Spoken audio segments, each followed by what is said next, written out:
Before we begin today's story, I want to give you a very important tip. A tip that will help you improve your English listening skills fast. Are you ready? Here it is. Do not try to understand every single word. I will say that again.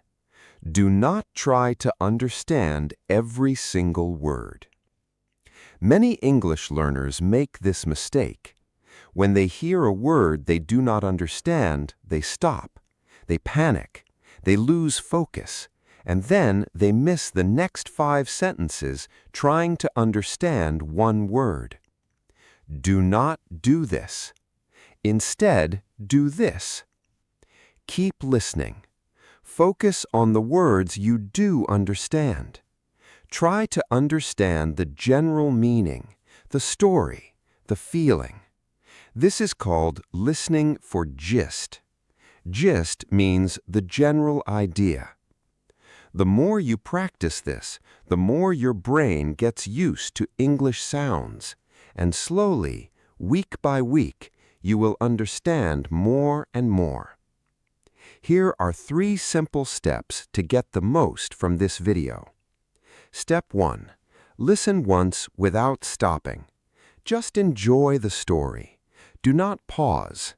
Let the English flow into your ears. Step 2. Listen again. This time, notice new words.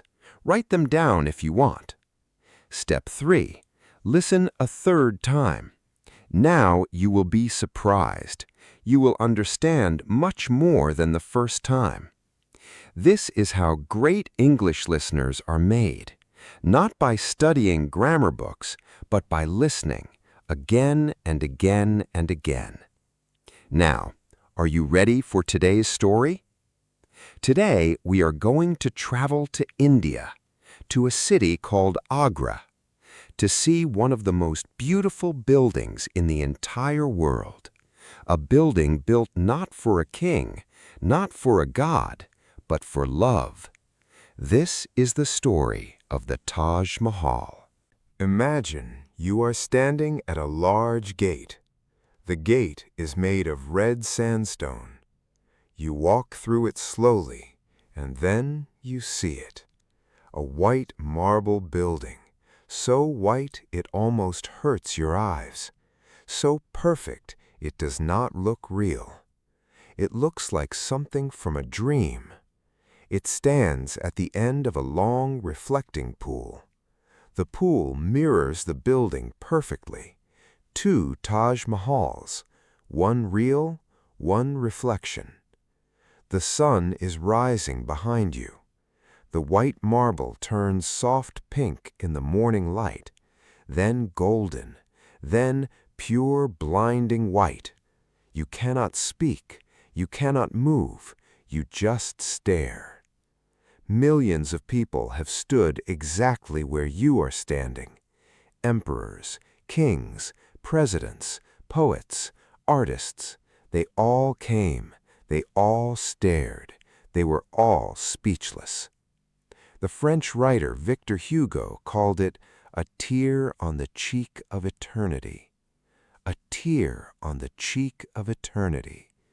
Let those words sink in for a moment.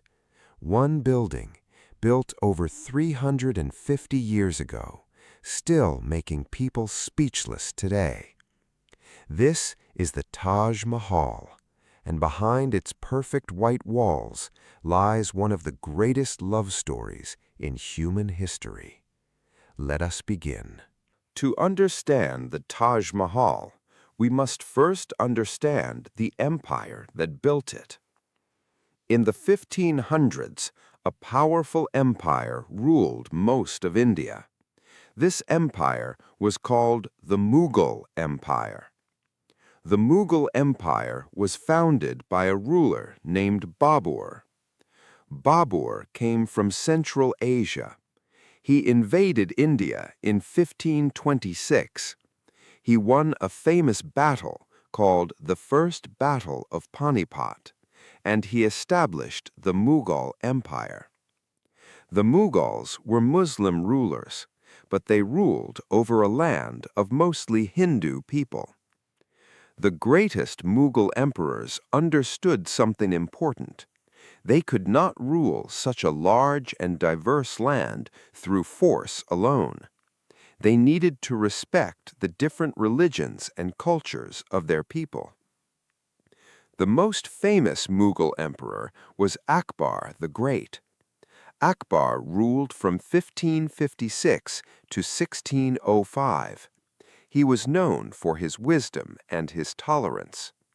He welcomed people of all religions into his court.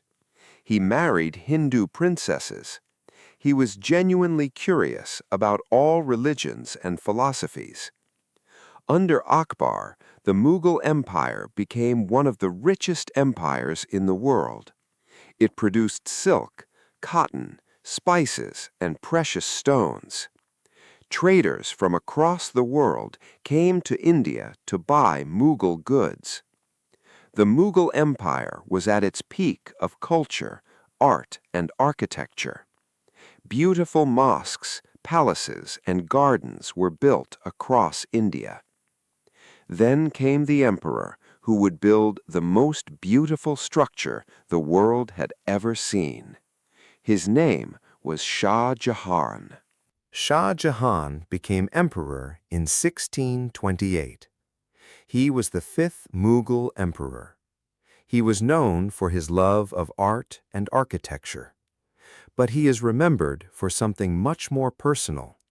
He is remembered for his love. When Shah Jahan was a young prince, he visited a market in Agra. In this market, he saw a young girl selling silk and glass beads. He stopped.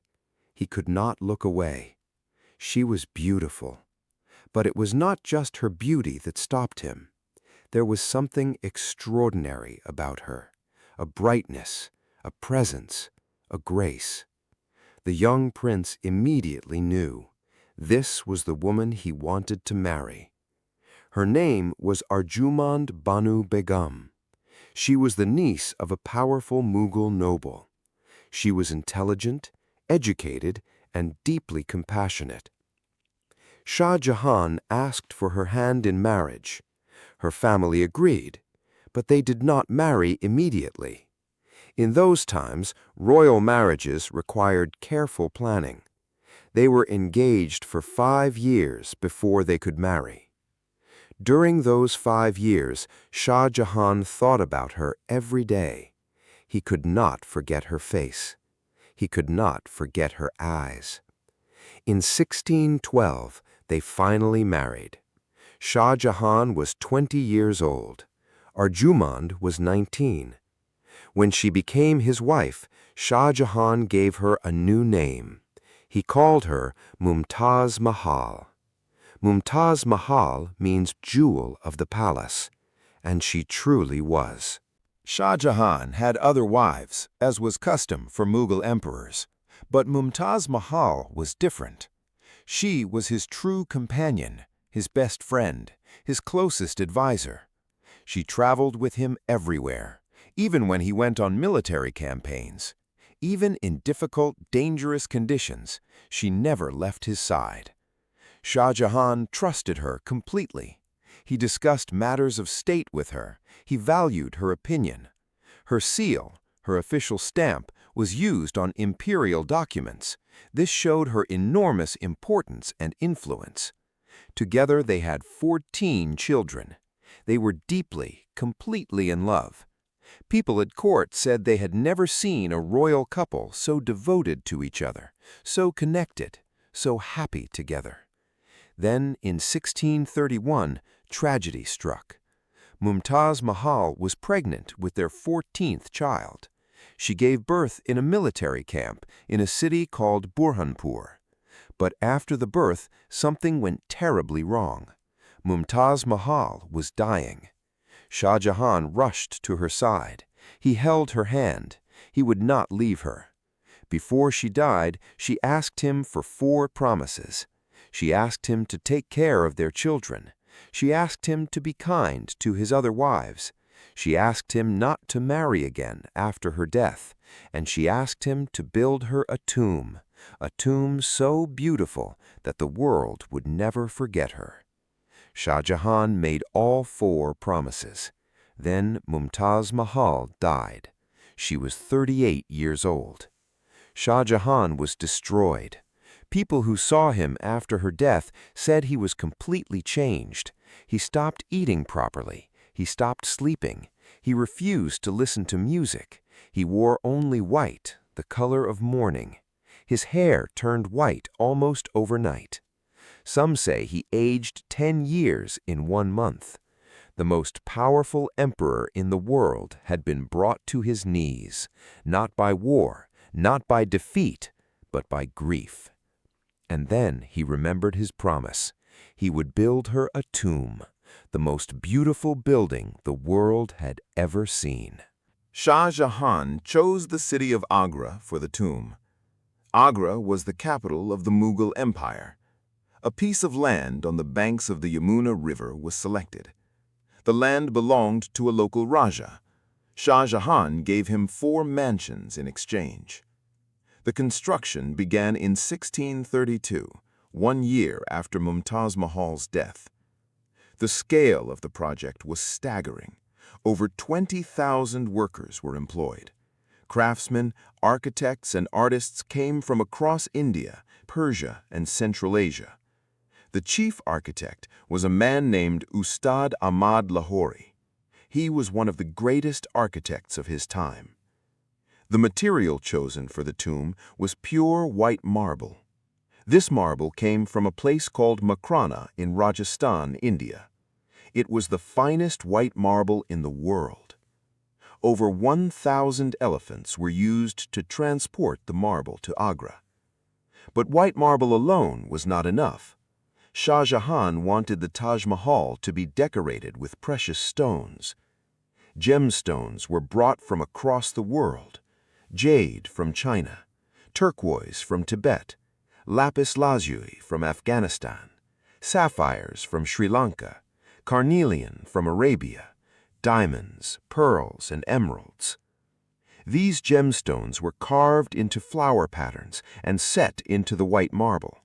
This technique is called pietra dura. It is incredibly detailed and incredibly beautiful. The construction of the main tomb took approximately 12 years. The surrounding gardens, mosque, and entrance gate took another 10 years. In total, the Taj Mahal took 22 years to complete. The Taj Mahal is not just beautiful, it is an architectural masterpiece. Every single element was carefully designed and planned. The main building sits on a large white marble platform. At each corner of the platform stands a tall, slender tower. These towers are called minarets. There are 4 minarets. Each is slightly tilted outward. This was done deliberately. If there is ever an earthquake, the minarets will fall away from the main building, not onto it. Even in disaster, the tomb would be protected. The main dome of the Taj Mahal is enormous. It is approximately 73 meters tall. The dome is surrounded by 4 smaller domes. Together, they create a perfect, harmonious shape. The dome has a remarkable property. It is a double dome. There is an outer dome that you see from outside, and there is an inner dome that you see from inside. The space between them creates the perfect proportions for both the exterior and interior. The interior of the Taj Mahal is breathtaking. The walls are covered with beautiful calligraphy. Verses from the Quran are written in elegant Arabic script. They flow around the arches and walls like decoration. In the center of the inner chamber lie 2 tombs. One tomb is for Mumtaz Mahal. The other is for Shah Jahan himself. He was buried beside her after his death. But these are not the real tombs. They are decorative tombs. The actual bodies of Mumtaz Mahal and Shah Jahan lie in a lower chamber directly below. This lower chamber is not open to visitors.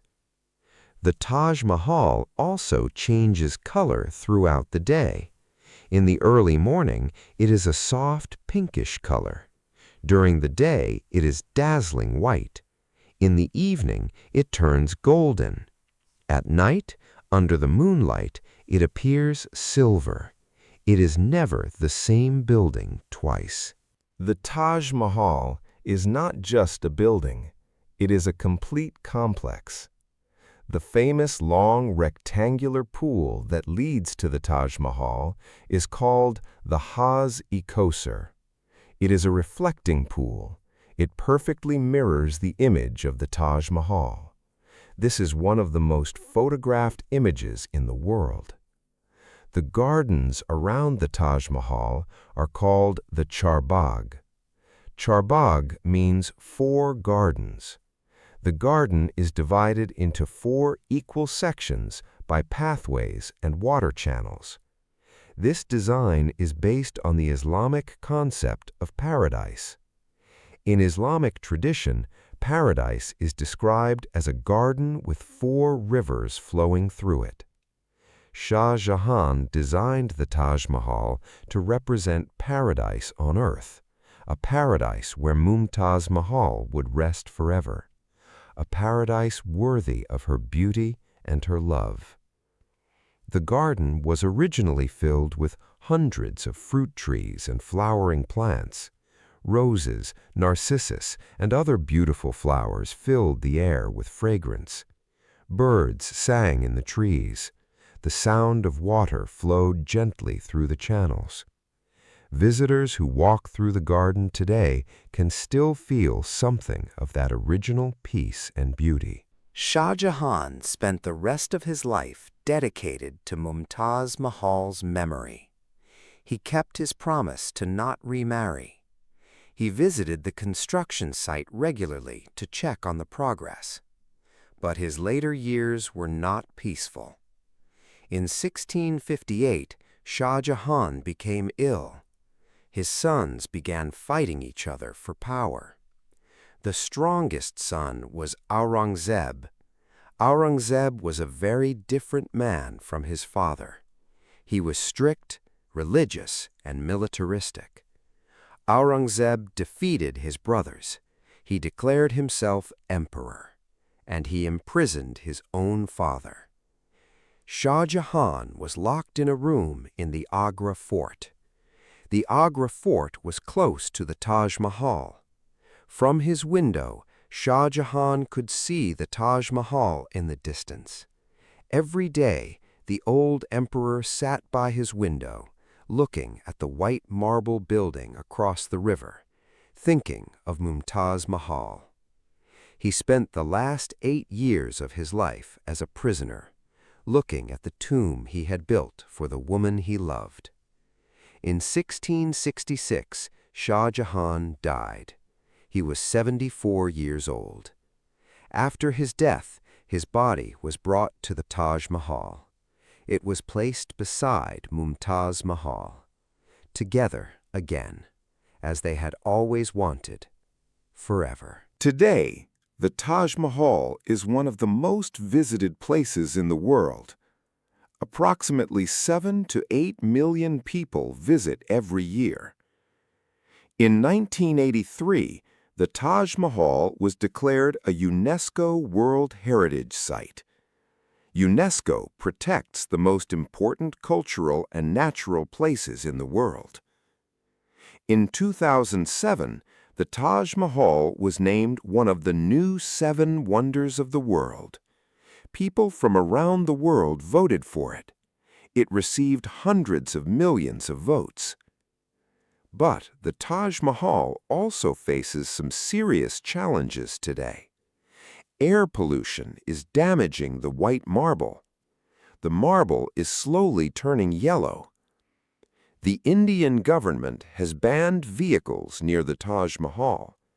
Only electric vehicles are allowed close to the site. Visitors must walk or take electric buses. The Yamuna River beside the Taj Mahal is also heavily polluted. This pollution is slowly affecting the foundation of the building. There are serious efforts to protect and preserve the Taj Mahal, because the world cannot afford to lose this treasure. Let us think about what the Taj Mahal really is. On the surface, it is a tomb, a place where two people are buried. But it is so much more than that. It is a declaration of love, the most magnificent declaration of love in human history. Shah Jahan could have spent his money on wars, on expanding his empire, on gold and jewels for himself. Instead, he spent 22 years. He employed 20,000 workers. He brought gemstones from across the world. He built the most beautiful building on earth, all for one woman, all to keep one promise, all because of love. The Taj Mahal tells us something important. Love is the most powerful force in human history, more powerful than armies, more powerful than empires, more powerful than time itself. The Mughal Empire is gone. Shah Jahan is gone. Mumtaz Mahal is gone. But the Taj Mahal still stands, white, perfect, eternal, a tear on the cheek of eternity. Thank you so much for watching this video. I hope your English listening improved today. Remember, listen again and again. Each time you will understand more. Subscribe to Past in English for more amazing stories in simple English. See you in the next video.